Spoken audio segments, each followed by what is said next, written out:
1차 세계대전에서 막대한 돈을 벌어들인 이제 미국 이야기를 해드렸죠. 네. 당연히 미국 경제는 1920년대는 아주 황금 시대입니다.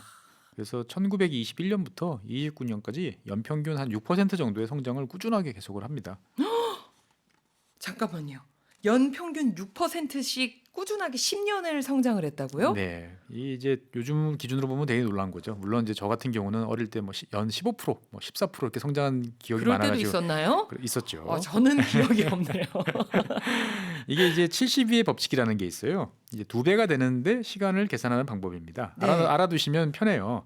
이제 이를테면 이자율이 12%다. 네. 그러면은 이제 복리로 계산했을 때 6년이면 2배가 된다라는 개념인데, 이렇게 보면 6% 성장을 거의 10년 했으면 경제 규모가 거의 2배로 커졌다라고 네. 보시면 되겠죠.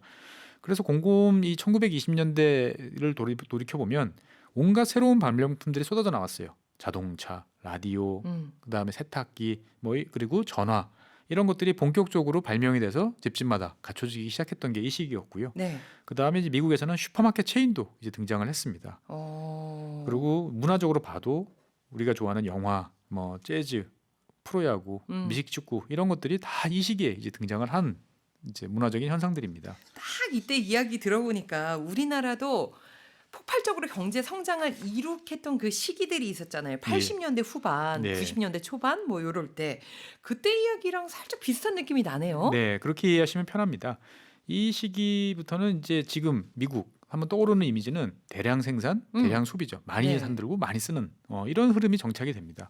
그래서 실제로 자동차 같은 경우는 1929년이 되자 미국 내에서만 2,700만 대가 보급이 돼가지고 와. 그 당시에 벌써 5집에 1대 꼴로 이제 보급이 되는 거죠. 우와. 라디오도 3집에 1대 꼴. 이렇게 1920년대 이 정도의 경제력을 갖춘 나라는 전 세계에 없었습니다. 그러니까요. 1930년대잖아요. 20년. 1920년대지. 예. 그러니까 얼마나 신기해요. 근데 무엇이든 풍족한 시기였으니까 기업들은 완전 하루하루가 행복했겠어요. 물건이 잘 팔리니까. 그래서 이제 기업들도 이제 크게 성장을 했죠. 많은 기업들이 등장하고 성장하고 큰 돈도 벌고 또 망하기도 하고 했는데, 전체를 놓고 보면 네. 실제 큰 돈들은 다 소수의 대기업으로 집중이 됐습니다. 그래서 1929년 통계를 보면 전체 기업의 0.04%에 불과한 200개 정도의 기업이 전체 기업 자산의 절반, 그다음에 전체 이익의 한 43% 정도를 차지하는 이제 이런 상황이었던 거죠. 약간 독과점이네요. 그렇습니다. 그러다 보니까 이제 빈부격차는 이제 급속도로 확대돼 가지고 네. 부유층은 빈곤층의 수십 배의 소득을 기록하는 일이 당연한 이제 이런 상황이 됐던 거죠. 어찌 됐든지 이제 기업이 돈을 잘 버니 네. 이제 주식회사다 보니까 주식시장도 이제 뜨겁게 달아오르기 시작을 했습니다. 사람들이 주식시장에서 이제 돈을 번다라는 소문이 벌리고 사람들이 다 너도나도 주식시장으로 갔던 거죠. 일단 모든 기업들이 다 수혜를 받은 건 아니었고 예. 약간 또 큰 대기업들이 독식하는 체제였는데 예. 야, 이렇게 기업이 돈을 잘 번다고 일반인들이 입장에서는 주식을 사면 내가 배당을 받을 수 있잖아요. 배당받을 수 있고 하면은 주식시장으로 몰릴 것 같은데요. 그렇습니다. 그래서 사람들이 너도나도 월급을 받는 중산층이나 아니면 구두를 닦으시는 분들이나 네. 이런 분들도 다 돈이 생기면 이제 주식시장에 이제 참여를 했던 거죠. 그때도 주식시장이 있었어요. 그렇습니다. 예, 주식시장은 이제 옛날서부터 있었고요. 그러다 네. 보니까 이제 1920년대 후반쯤 되면 개인 자산의 40%가 부동산이 아닌 주식 매수에 이제 투자되어 있던 게 미국의 모습이었습니다. 야, 근데 사람들이 그때도 지금처럼 약간 지금하고 상황이 겹치거든요. 기업 상황이 뭔가 좋아지고 회복할 것 같으니까 막 주식으로 몰렸잖아요. 네. 빚내서 영끌 하시는 분들도 많고 투자하시는 분들도 많았는데 그때도 그랬을까요? 이 당시에도 똑같았습니다. 그래서 이 1927년에 원래부터 사람들의 주식시장이 달아오르고 있었는데, 이 1927년에 미국에서 금리가 좀 내려갔어요. 4%에서 3.5% 정도로, 한 0.5% 정도로 이제 내려갔는데 이런 일은 있을 수가 있는 거예요. 근데 사람들이 너도 나도 다 이제 주식에 대해서 나도 해볼까?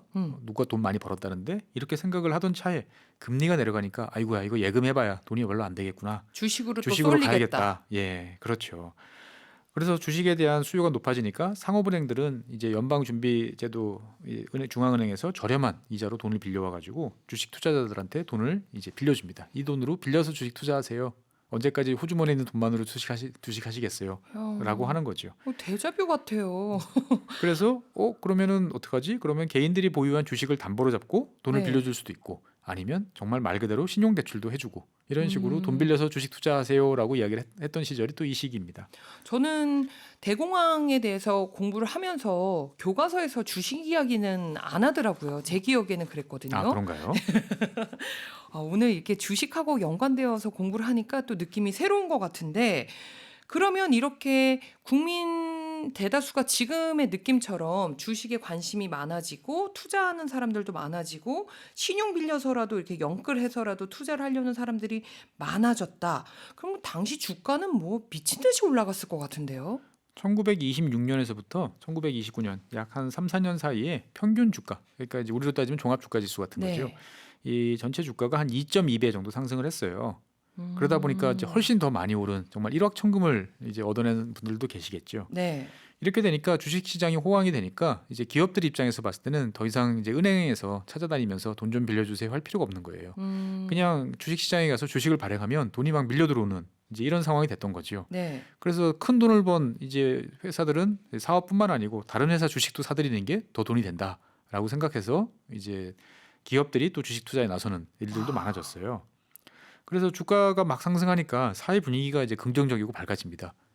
나라도 그랬을 것 같아요. 예, 이제 돼지고기가 아니고 소고기 사 먹고 황홀했을 것 같아.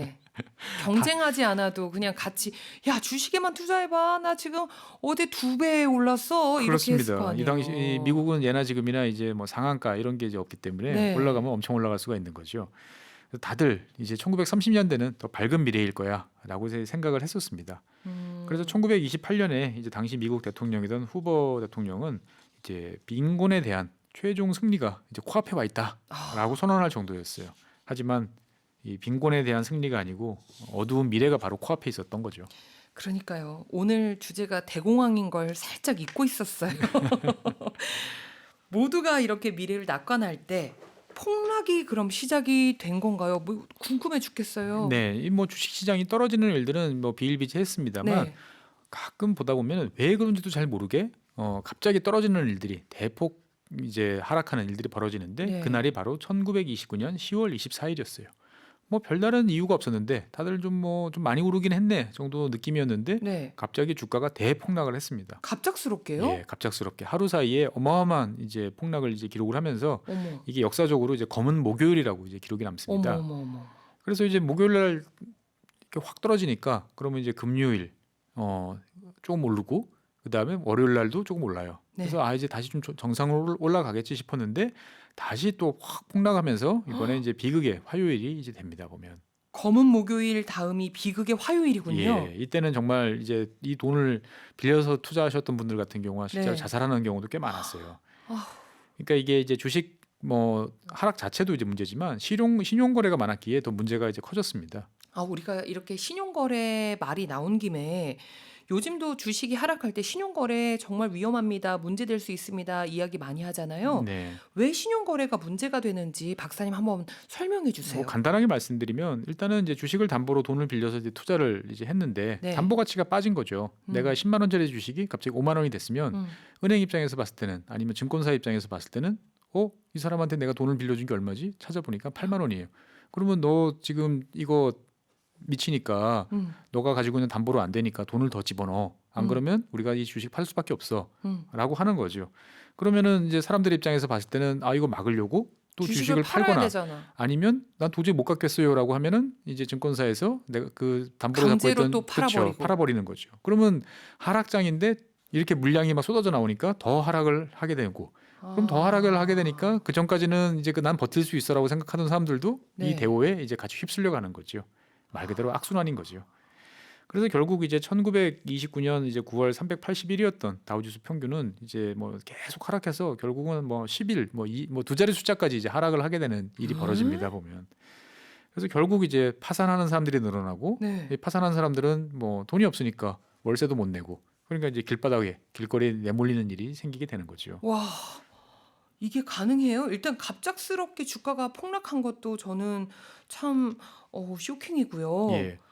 그런데 381이던 다우 지수가 11까지 떨어진 것도 물론 이거 이제 10일까지 떨어진 건 나중에 이제 쭉 몇 년 더 걸려서지만 아, 한 번에도 이제 막 수백 포인트씩 떨어진 거죠, 보면. 야, 이렇게도 가능하구나. 근데 정부에서 이 정도가 되면은 나서야 되는 거 아니에요? 가만히 있었어요? 당시에는 정부가 이제 이런 경제나 어떤 상황에 대해서 일일이 개입하는 것들을 되게 꺼려 했었어요. 하지만 문제가 너무 커지다 보니까 일단은 이 사람들을 살려야지라고 생각을 해서 이제 금리를 낮춥니다. 네. 그래서 1931년에는 1.5%까지 금리를 이제 낮추면서 그래도 뭔가 해보려고 노력은 했는데 문제는 속도가 너무 늦었던 거죠. 이미 다 상황이 악화된 다음에 금리 내려봐야 이제 소용이 없었던 것이고요. 사실 더 큰 문제는 이제 은행들이 부실화되기 시작한 게 더 큰 문제였습니다.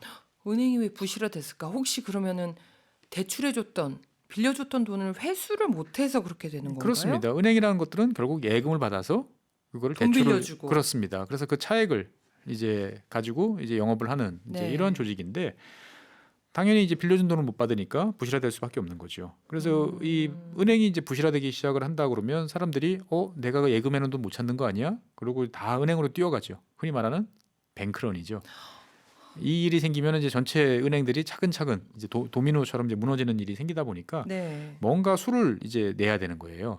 그래서 이 정도 상황이 되면 지금 같으면 당연히 이제 우리로 따지면 이제 한국은행이나 이런 네. 이제 중앙은행이 나서 가지고 돈을 은행에다 직접 투입을 하는 거죠. 그러면서 상황을 안정을 시킵니다. 우리가 무제한으로 돈을 집어넣어서라도 여러분들의 예금은 다 찾아갈 수 있도록 할 테니 걱정 마세요. 정부가 보증하겠습니다. 네, 이렇게 해야 되는데 이 당시는 야 이렇게 돈을 갑자기 집어넣으면 이거 인플레이션도 되는 거 아니야? 물가 상승되는 거 아니야? 네. 라고 하면서 엉거주춤하게 있다가 제대로 대응을 하지 못했어요. 아, 그러니까 아까 말씀드린 것처럼 사람들은 이제 불안해지니까 야 저 은행 망했대. 그러면 나도 망하는 거 아니야? 그럼 또 더 큰 뱅크런. 이 그렇죠. 은행도 뱅크런, 저 은행도 뱅크런. 이것도 걷잡을 수 없이 커졌겠네요. 그렇습니다. 그래서 금융 시스템 자체가 이제 붕괴되기 시작을 합니다. 얼마나 많은 은행들이 이때 무너진 건가요? 이 뱅크런이 발생하면 정말 다 망할 수밖에 없는 건 잘 아실 텐데 네. 실제로 미국은 또 은행도 많았어요 당시에. 음, 그래서 1929년에는 695개 망한 은행이, 1930년에는 1352개, 1931년에는 2294개 은행이 파산하면서 1933년쯤 되니까 전체 은행의 한 4분의 1 정도가 파산을 한 이런 상태였습니다. 이렇게 들으니까 그때 당시 상황이 얼마나 더 심각했는지 감이 좀 오네요. 1929년 주가 대폭락이 시작된 검은 목요일 이후에 아까 무슨 화요일이었다고요? 불안한 화요일이라고 했나? 비극의 화요일. 비극의 화요일. 맞아, 예. 맞아. 이렇게 거쳐오면서 야, 정말 도미노처럼 쓰나미가 몰려오고 있는데 지금 들어도 오금이 저리네요. 지금까지 해주신 이야기는 주로 이제 증권, 금융시장에 관한 이야기였잖아요. 근데 네. 사실 이게 실물 경제하고도 많이 맞닿아 있죠. 그렇습니다. 은행은 이제 자본주의 사회에 어떻게 보면은 이제 혈관이다. 뭐 이제 이렇게 이야기를 많이 하죠. 네. 그러니까 일부 은행이 이제 무너지기 시작하니까 그러면 나머지 은행들은 야 나도 저렇게 됐기 전에 내가 최대한 이 채권을 많이 회수해야 돼. 내가 빌려줬던 것들을 빨리 갖고 와야 네. 돼라고 하는 거죠. 그러다 보면은 이제 기업과 개인들은 당연히 이제 연장되겠지, 대출 연장되겠지 했는데 갚으세요라고 하면은 갚을 방법이 없으니까 파산하는 거죠. 네. 그러면 파산하면 당연히 이제 실업자 되는 거고요. 음, 그래서 실업자가 이제 늘어나기 시작하니까 어떤 문제가 생기냐면은 공장에서 생산된 제품을 사줄 사람이 없는 거예요. 그리고 돈이 있어야 사주지. 그렇습니다. 이 당시에 이제 공장들은 이제 대량 생산 시스템을 구축을 해가지고 네. 그 전보다 훨씬 많은 저렴한 상품들을 막 많이 쏟아내던 이제 이런 식이었던 거죠. 그래서 공장에 있는 창고나 매장의 이 선반 위에는 엄청난 물건들이 많이 있지만 정작 이거를 사줄 사람이 없던 거죠. 다 재고로 쌓아놔야 되잖아요. 그렇죠. 그러니까 결국 기업 경영은 악화되고 또 부도가 나는 거죠. 직장이 없고 살기가 어려우니까 수요 자체가 없어서 어떻게 보면 인플레이션보다 더 큰 악순환처럼 느껴지기도 해요. 그렇습니다. 이게 이제 정말 무서운 거죠. 돈이 없으니까 사람들은 어떡하죠? 일단 소비를 줄이는 거죠. 줄여야지. 그러면 소비를 줄이니까 수요가 없으니까 물건 가격은 더 내려가요. 그럼 사람들 입장에서 봤을 때는 꼭 필요한 것도 이왕이면 좀 비싸서 하면 더 내려갈 것 같아. 라고 해서 이제 더 기다리는 거죠. 그럼 기업은 또 도산하고. 그렇죠. 그러면 기업 입장에서 봤을 때는 우리가 갚아야 될 돈은 똑같은데 매출은 감소하니까 또 망하는 거죠. 그래서 이제 2년이 지난 1931년이 되니까 미국의 공업 생산 규모는 1929년에 60% 수준으로 이제 감소하게 됩니다. 네. 그리고 실업률은 이제 한 25%까지 뛰어오르는 거죠. 그러면서 이제 사람들이 밥도 안 먹어요. 막 이러니까 농산물 도매 가격도 4분의 1 수준으로 낮아지면서 아이고. 농민들도 이제 큰 어려움을 겪게 됩니다. 네. 그래서 1929년부터 33년 사이에 한 9만 개의 기업, 그다음에 음. 9천 개의 은행이 파산하면서 기업 수입은 뭐 한 60% 이상 이제 감소했습니다. 아니 그러면 정말 미국 정부는 아무리 간섭하는 걸 좀 꺼려했다고 하지만 또 손 놓고 있지는 않았을 것 같기도 하거든요. 당시에도 재무부 뭐 연방은행 이런 거 다 있었을 거 예, 아니에요. 있기는 있었습니다만 이 당시에는 이 공황이라는 것들은 어떻게 보면은 좀 심각한 경기 침체라고 네. 생각을 했어요. 음. 그래서 이거는 괴롭고 힘들어도 한번 그동안 거품이 꼈던 것들을 우리가 참고 견디면서 아, 거품을 걷어내는 작업이라고 생각했던 건가요, 그러면? 그렇습니다. 그래서 기다림은 나라고 생각을 했었는데 그래서 특별한 조치도 하지 않고 은행 구제도 안 하고 그냥 있었는데 이게 잠깐만 평소 같으면은 한 1년 정도 지나면 이게 돌아와야 돌아와야 되는데 되는데. 지금 2년이 지나도 지금 더 상황이 심각해지네. 음. 라고 생각을 하면서 1931년이 돼서야 이제 은행 구제에 나서기 시작을 했었어요. 음. 그래서 이제 뭐 1932년에는 이제 연방준비은행이 이제 한 5억 달러 정도를 출자해가지고 이제 채권 한 15억 달러 정도의 채권 발행권을 가진 이제 부흥금융공사를 설립을 해가지고 은행에다가 이제 돈을 집어넣어주는 작업을 이제 시작을 했습니다. 약간 늦긴 했었어도 정부가 뭘 하긴 했네요.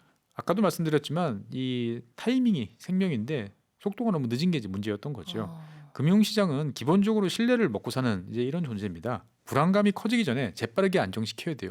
내 예금이 불안한 거 아니야? 음. 이럴 때 갑자기 한국은행이나 이런 사람들이 나타나서 무제한으로 돈을 찍어서라도 여러분들의 예금은 다 보장해 드리겠습니다. 그래서 지금도 경기가 어려워지거나 이렇게 팬데믹이 왔었을 때 네. 정부들이 안정화시키려고 그렇게 그렇습니다. 노력을 했던 거군요. 마음이 이제 불안한 마음을 빨리 가라앉혀야지 이 불안한 마음이 행동으로 가면 전체 시스템이 이제 붕괴되는 거죠. 아, 그래서 그렇구나. 결국 미국은 이제 대공황 이후 4년이 지난 이제 1933년 민주당의 이제 루즈벨트 대통령이 취임하면서부터 이제 본격적인 대응에 나서게 됩니다. 루즈벨트 대통령 하면 딱 기억에 남는 거 있잖아요. 예, 뉴딜 정책. 예, 맞죠? 맞습니다. 근데 이제 뉴딜 정책은 좀 뒤에 나와요. 뒤에 나오고 루즈벨트 대통령은 일단은 취임하자마자 모든 은행 거래를 일시 중단시킵니다.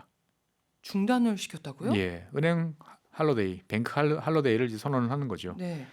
그래서 그러면은 이제 한 일주일 정도 문을 닫는 거죠. 문을 닫고 이 사이에 이제 의회를 설득을 해서 긴급 은행법을 만듭니다. 그래서 부실은행은 정리하고 우량은행에 대해서는 연방 정부가 보증하는 돈을 투입해서 이제 신뢰도를 향상시키는. 그리고 이제 이러한 조치를 취하고 있다는 것을 라디오를 통해서 국민들한테 직접 대통령이 이제 설명을 합니다. 이런 식으로 말씀하신 금융에 있어서 가장 중요한 신뢰를 예, 먼저 복구하는 그렇습니다. 작업이었겠어요. 일주일이 지나서 가보니까 은행이 정상적으로 돌아가네. 그럼 국가에서 보증서 준대 예, 하면 라고 또 안심이 하니까 되니까. 일단은 믿고 좀 있어봐야겠다라고 어. 생각을 하게 되는 거죠.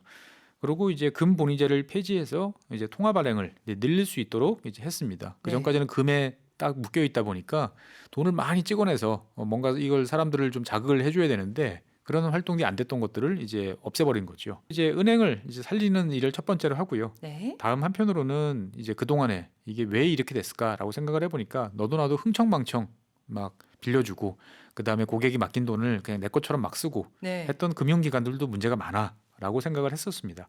그래서 은행업하고 증권업, 뭐 투자업 이런 걸 분리하는 이제 글래스 스티글법이라는 걸 만들어가지고 네. 이제 고객 예금 가지고 마음대로 장난을 못 치도록 아예 칸막이를 딱 쌓았고요. 그 다음에 연방증권법, 뭐 증권거래법 이런 것들 만들어가지고 더 이상 사기꾼들이 증권시장에서 장난을 치지 못하도록 엄격한 통제를 이제 하기 시작을 했습니다. 일단 금융 쪽부터 안정화를 시켜야겠다라고 루즈벨트 대통령은 생각을 했던 것 같아요. 네. 그럼 뉴딜 정책은 언제쯤 나오는 거예요? 이렇게 금융 시스템을 이제 안정을 시켰는데 그래서 이제 망하는 은행은 이제 많이 줄어들었는데 네. 문제는 실물 경제죠. 특히 실업률이 낮아지지가 않는 거예요. 그러니까 실물 경제가 나아지려면 뭔가 돌아가야 되는데 이 돌아갈 시작점이 없는 거죠. 그래서 이제 정부가 직접 돈을 투입하자라는 이제 생각을 하게 된 겁니다. 그래서 정부가 직접 돈을 집어넣어서 대규모 사업을 전개하는 이제 이런 것들을 이제 뉴딜이라고 우리는 이해를 하고 있는 거죠. 네. 그래서 우리가 뉴딜 그러면 토목 사업 이렇게 생각하는데 사실 뉴딜은 광범위한 영역에서 사업이 진행이 되는 거예요. 그래서 뭐 심지어 예술가들도 이제 당연히 실업가였을 거잖아요. 네. 그래서 예술가들 고용해서 뭐 포스터 그리기, 뭐 그다음에 이제 여러 가지 음악 작곡 뭐 이런 우리로 따지면 새마을 이제 노래 같은 그렇죠. 거 이런 것들 다 월급 주고 이제 일을 시키는 이제 이런 일을 했었습니다. 그런데 정부 입장에서는 마냥 힘들다고 꽁 돈을 지어줄 수는 없기 때문에 일을 시켜야 됐던 그렇습니다. 상황이잖아요. 이왕이면은 이런 일이 좋을 것 같아라고 해서 어. 이제 했는데 문제는 일시적으로 효과를 거두긴 했는데 시간이 지나니까 또 효과가 약발이 떨어지는 이제 이런 상황이 반복이 됐던 거죠. 네네. 그러니까 결국은 구매력, 즉 공장에서 나오는 물건들을 사줄 뭔가가 필요한데 이거는 국내에도 그렇다고 미국 밖에도 이런 수요는 없었습니다. 미국에서 만든 물건이 가격이 이렇게 낮아지면 또 다른 나라 입장에서는 물건을 좀 싸게 들여올 수 있으니까 또 좋은 거 아닌가요? 이게 미국의 문제였으면 아마 그렇게 됐을 것 같아요. 근데 이제 미국 금융시장의 붕괴는 세계 금융시장의 붕괴로 이제 이어졌기 때문에 모두가 이제 내 코가 석자인 이제 이런 상황이 됐던 거죠. 그래서 모든 국가들 입장에서 봤을 때는 야 이거 어떡하지? 이런 상황에서는 살기는 수출이야. 더 많은 제품을 팔고 그래서 수익을 올려서 이걸 해야 돼. 그러면은 우리 가격을 낮춰야 되는데 어떡하지? 그럼 환율을 낮추자. 라고 생각을 한 거죠. 그래서 근본이 이제 폐지, 통화 평가 절하 이런 걸 통해 가지고 네. 이제 자국의 이제 화폐 가치를 낮추면은 수출 경쟁력이 생기잖아요. 그 전까지는 1달러에 우리가 500원 하던 500원이었다가 지금 네. 1,000원이다 생각하면 물건 사는 입장에서 봤을 때는 똑같은 물건이 반값이네. 그렇죠. 라고 생각을 하니까 잘 팔리겠죠. 근데 문제는 한 나라만 그런 게 아니고 너도 나도 다 이렇게 하다 보니까 다 화폐 가치를 자국의 화폐 가치를 떨어뜨려 놓으면 그렇습니다. 이거 미국만 죽는 게 아니라 이거 다 같이 죽는 이러다가 다 죽어 이렇게 되는 거잖아요. 그렇습니다. 그래서 수출은 많이 늘리고 싶고 수입은 막아야겠고 그래서 막 네. 관세를 막 올리거나 아니면 수입을 아예 중단시켜버리는 조치를 취하면서 세계 교역은 이제 큰 폭으로 이제 축소를 하게 되는 거죠. 그래서 다 죽는 상황인 걸 알면서도 서로는 이제 이 길로 갔던 거예요. 그래서 미국 같은 경우는 관세를 막 4배, 5배씩 올립니다. 아이고. 그다음에 영국과 프랑스는 이제 우리가 본국하고 식민지 여기에서만 이제 관세를 낮춰줄게라고 합니다. 그래서 즉 이제 블록 경제라는 걸로 이제 대처를 했던 거죠. 이러다 보니까 제일 큰 문제는 독일이었어요. 독일은 1차 세계대전에서 져가지고 식민지도 다 뺏겼죠. 뺏겼죠. 그리고 미국에서 차관 받아가지고 이걸로 경기가 막 살아나던 상황이었는데 이제 미국이 차관을 다 회수해 버리니까 상황이 제일 심각을 했던 거죠. 그래서 결국 이 1933년에 정권을 잡은 히틀러는 이 상황을 수습하겠다라고 이제 이야기를 했고 그러려면은 우리한테 정권을 다 달라. 이 우리가 필요한 법 이런 거 만들어야 되는데 이거 언제 의회에 올려가지고 싸우고 하느라고 시간 보내냐. 이거는 지금 비상 상황이니까 우리가 법 만들어서 알아서 다 할게라고 해서 전권 위임법이라는 걸 만들어 달라라고 네. 해서 받아냅니다. 그러면서 이때부터는 이제 정부가 그냥 바로 법 만들어서 시행을 해버리는 누구도 견제를 받지 않는 이러한 독재. 시스템이 됐던 거죠. 대공황이 히틀러를 만들어냈군요. 그래서 히틀러는 이제 국가가 그러면 직접 돈을 쓰겠다라고 생각을 합니다. 그래가지고 자 자동차를 팔기 전에 그러면은 아우토반 고속도로를 만들면 거기서 이제 굴러가면 될 거 아니야라고 생각을 했던 거죠. 그래서 국가가 직접 나서서 아우토반 고속도로 건설 사업도 하고 자동차 공장도 짓고 뭐 이런 식으로 이제 사업을 시작을 하면서 국가가 직접 수요를 만들어내는 방식을 이제 사용하게 됩니다. 그래서 이런 문제를 하다 보니까 그럼 공장에서 사람이 필요하니까 당연히 실업자들은 공장에 가서 일을 하게 되고 그 다음에 국민들한테 여러 가지 이제 뭐 혜택들을 주는 직접 요즘으로 말하면 기본소득 비슷하게 여러 가지 조금 일하면 국가가 거기서 얹어서 뭔가 더 혜택도 주는 이런 작업들을 같이 시작을 합니다. 네. 그러다 보니까 짧은 시간 내에 실업 문제가 해결이 돼요. 그리고 생활 수준도 사람들이 체감할 만큼 높아지다 보니까 야 우리가 정말 지도자는 잘 뽑았네라는 이제 열광적인 지지를 얻게 지지를 되죠. 이끌어내는 거죠. 그래서 이러한 지지를 바탕으로 이제 얌전하게 경제 살리기에만 몰두하는 게 아니고 이제 군대를 이제 늘리고 군비를 확충하면서 점점 이제 독일은 2차 세계대전으로 2차 세계대전. 가깝게 다가게 됩니다.